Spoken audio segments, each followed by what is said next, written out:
Hello students, welcome back to my channel students verse study. आज हम इस video में पढ़ने वाले हैं क्लास 10th कोड 402 की कंप्यूटर, जिसका नाम है कम्युनिकेशन स्किल्स। ये हमारी यूनिट 1 है, जिसका हम फर्स्ट पार्ट इसमें कवर करने वाले हैं। हमारा आज के चैप्टर का नाम है मेथड्स ऑफ कम्युनिकेशन। चलिए स्टार्ट करते हैं।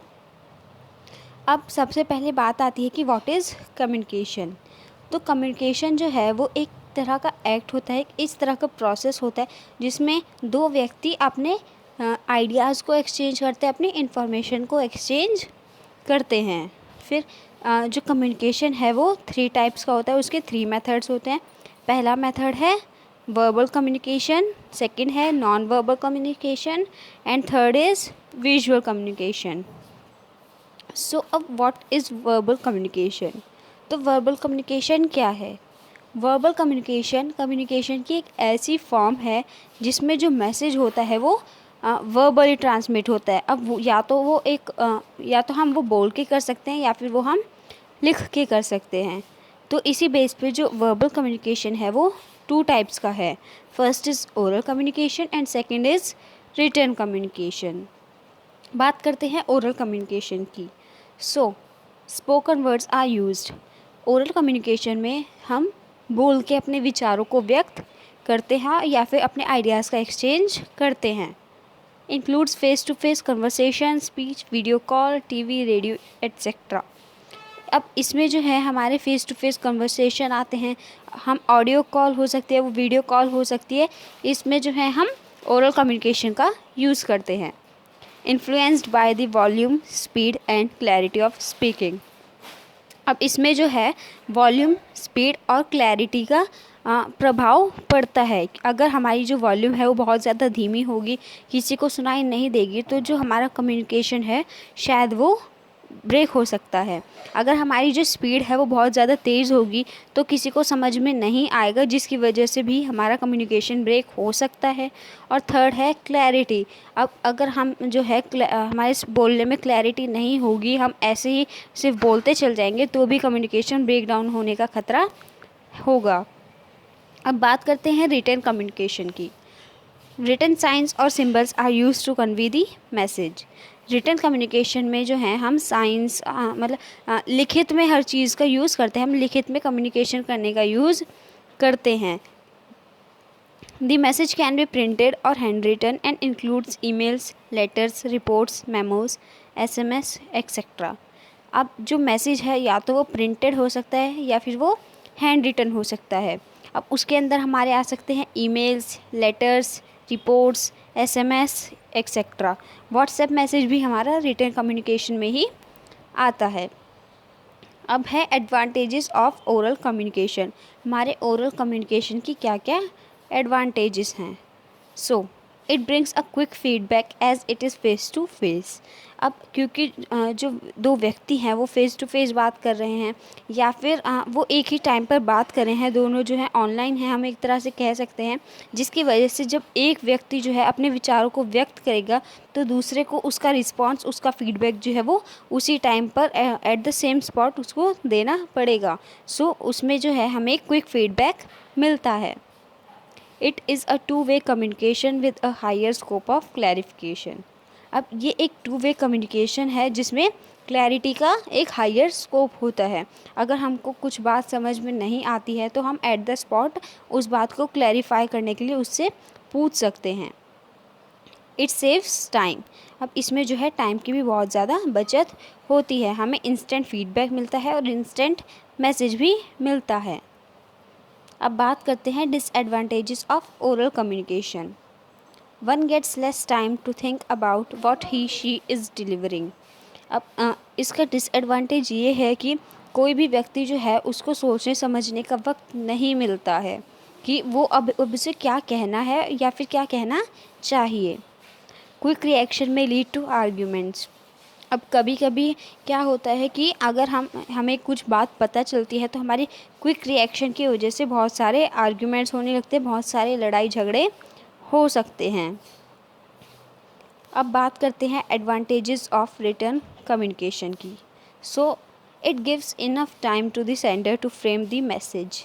अब जो रिटन कम्युनिकेशन की एडवांटेजेस है, सबसे पहली एडवांटेज ये है कि जो सेंडर है वो अपने जितना टाइम उसको लगाना है वो उतना टाइम लगाकर अपने मैसेज को फ्रेम कर सकता है, अपने मैसेज को तैयार कर सकता है। उसमें कोई इंस्टेंट चीज़ें नहीं है। Record can be maintained of any message. अब जो चीज़ हमें हमारे पास लिखित में होगी तो हम उसको मेंटेन करके रख सकते हैं, हमारे पास उसका रिकॉर्ड हो सकता है, जिसको हम बाद में जाके जो है एज अ प्रूफ भी यूज़ कर सकते हैं। The messages can be edited and revised and corrections can be made many times before it is published.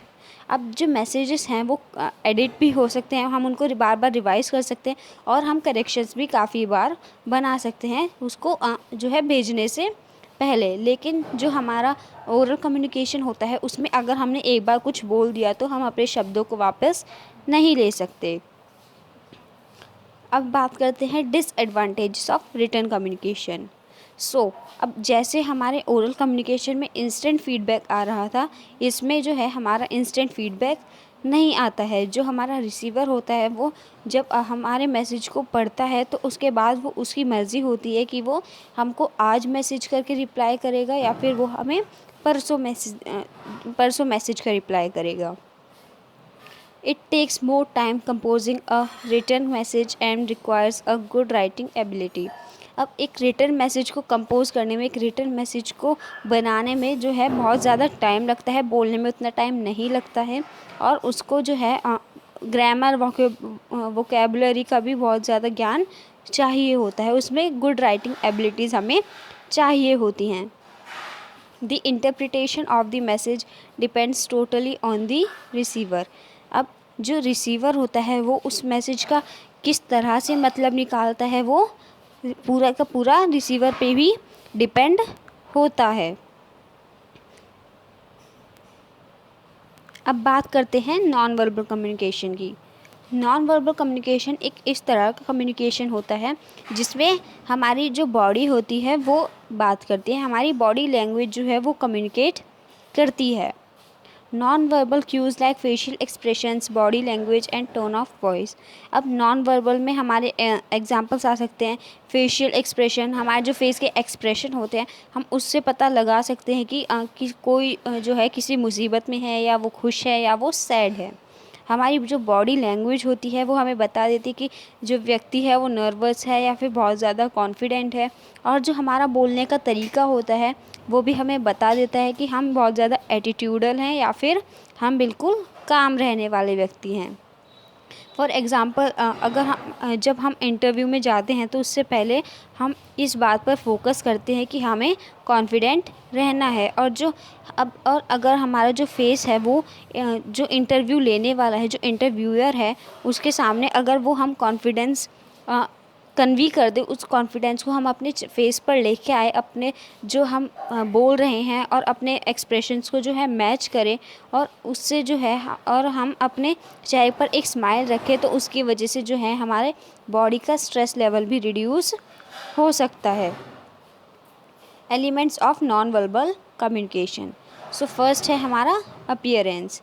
अब जो स्पीकर है यानी कि जो बोलने वाला व्यक्ति है, जो सेंडर है, उसका जो क्लोथिंग, हेयर स्टाइल, नीटनेस है वो भी बिल्कुल मेंटेन्ड होनी चाहिए, वो भी वेल मेंटेन्ड होनी चाहिए। उसके जो कपड़े हैं वो साफ़ सुथरे होने चाहिए, जो उसके बाल हैं वो बिखरे हुए नहीं होने चाहिए और जो नीटनेस है यानी कि जो क्लीननेस, वो जो व्यक्ति है वो बिल्कुल साफ़ सुथरा होना चाहिए। और जिस जगह पर उसने जो है अपने रिसीवर को बुलाया है तो उसका जो रूम साइज़ है उसको वो भी मेंटेन करना पड़ेगा।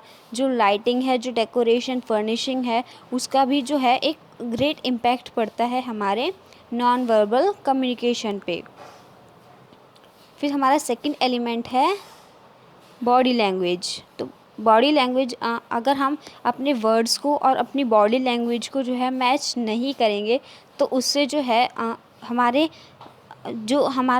रिसीवर है, जो हमारे मैसेज को रिसीव कर रहा है, जो हमारी बात को सुन रहा है, उसको पता चल जाएगा कि हम कॉन्फिडेंट नहीं हैं।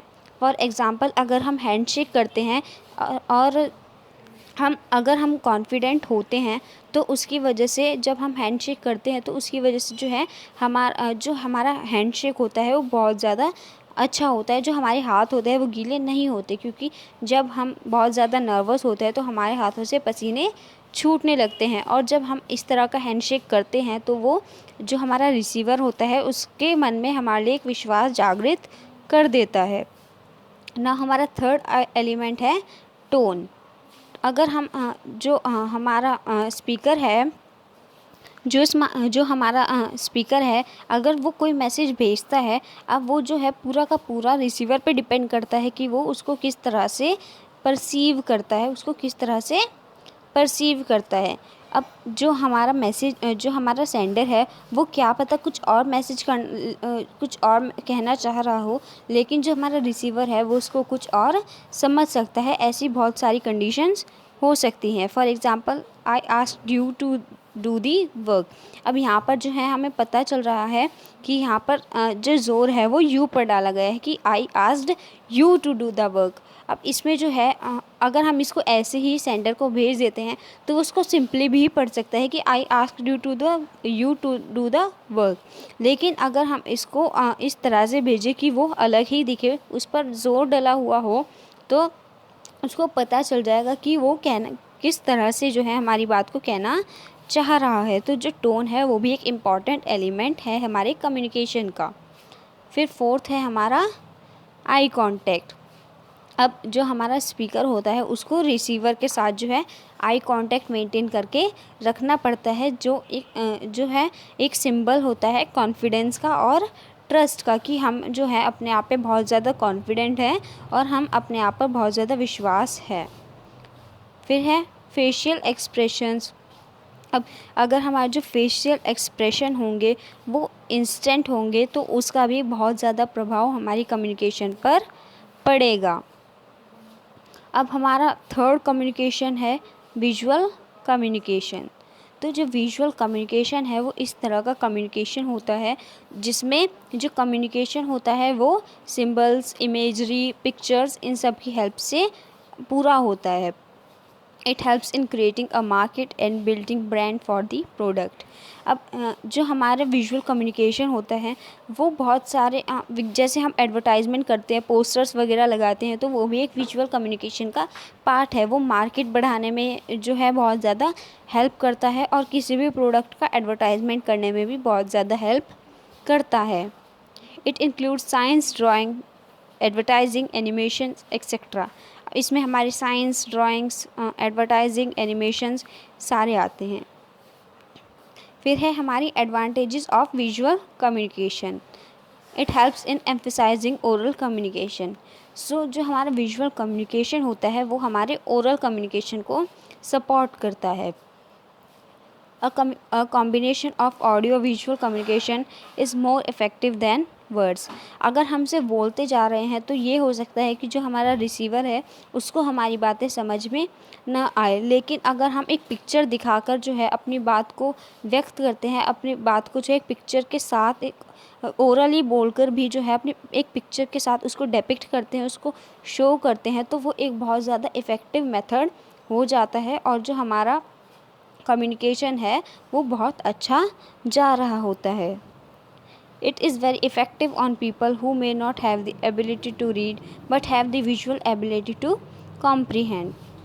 ये उन लोगों के भी बहुत ज़्यादा सहायताजनक है जो लोग पढ़े लिखे नहीं होते हैं, जिनको पढ़ना नहीं आता है, लेकिन जिनके पास जो है विजुअल एबिलिटी होती है, जिनको समझने की, सोचने समझने की एबिलिटी जिनमें होती है। फॉर एग्ज़ाम्पल, जब हम रोड पर चल रहे होते हैं, कार में जा रहे होते हैं, तो वहाँ पर कुछ सिंबल्स आते हैं यू टर्न के, लेफ़्ट राइट इस तरह के, तो वहाँ पर हमें कोई भी जो है बोलकर नहीं बताता है कि यू टर्न लेना है, कि लेफ़्ट जाना है, कि राइट जाना है। हम अपनी विजुअल एबिलिटी से जो है इस बात का जो है रिज़ल्ट निकालते हैं, कंक्लूजन निकालते हैं कि जो ये बोर्ड है, ये जो होर्डिंग है, ये हमें क्या बताना चाह रहा है। अब है disadvantages of visual communication. Visual communication के क्या क्या डिसएडवांटेजेस हैं। सो पहला डिसएडवांटेज ये है कि बहुत ज़्यादा एक्सपेंसिव होता है, बहुत ज़्यादा महंगा होता है, इसमें जो है बहुत सारे पैसे लग जाते हैं। All the topics can't be represented at once in a single visual aid. अब सारे जो टॉपिक्स हैं वो एक ही होर्डिंग में, एक ही विजुअल एड में जो है हमारे नहीं समा सकते। हमको उसके लिए फिर बहुत ज़्यादा जो है खर्चा करना पड़ेगा, बहुत सारे विजुअल एड्स बनवाने पड़ेंगे। Visual communication is more time consuming, a lot of time is required to create visual aids. अब विजुअल कम्युनिकेशन में जो है हमारा बहुत ज़्यादा टाइम भी कंज्यूम होता है, हमारा बहुत ज़्यादा टाइम भी वेस्ट होता है, बहुत सारा टाइम चाहिए होता है जिससे कि जो विजुअल एड्स है वो तैयार हो सके। जो होर्डिंग्स हम रोड्स पर देखते हैं उनको बनाने में बहुत ज़्यादा टाइम लग जाता है और उसके साथ साथ बहुत सारे पैसे भी खर्च हो जाते हैं। सो आई होप कि आपको ये सारे टॉपिक्स समझ में आए होंगे। Thanks for watching.